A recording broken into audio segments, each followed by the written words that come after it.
Oui, monsieur le maire, chers collègues, suite au rapport de la Cour des comptes publié en janvier 2023, donc il y a quelques mois, nous posons ici un vœu sur le budget des Jeux Olympiques. Donc le budget des Jeux Olympiques s'élève à 8,8 milliards d'euros. Ce n'est pas la totalité du budget des Jeux Olympiques, mais la somme de deux budgets, celui du COJOP et de la Solidéo. Donc je dis aujourd'hui, nous sommes à 8,8 milliards d'euros. Nous étions l'an dernier à une évaluation de 7,4 milliards d'euros et l'année précédente à 6,8 milliards d'euros.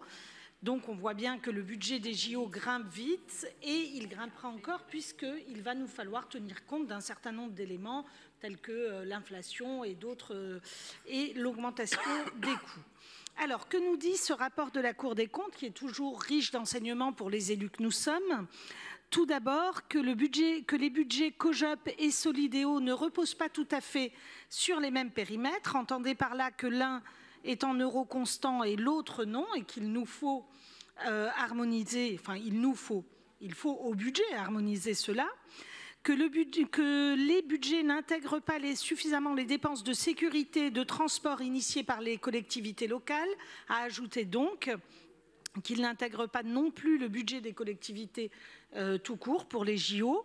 Alors dans la presse, la mairie de Paris annonçait un budget propre à la ville de 500 millions d'euros de dépenses, ce qui représente 350 millions d'euros nets, à ajouter donc à ces 8,8 milliards, si mes calculs sont bons, mais tout ça à peu près, hein, nous sommes en milliards, mais enfin on ne doit pas être très très loin.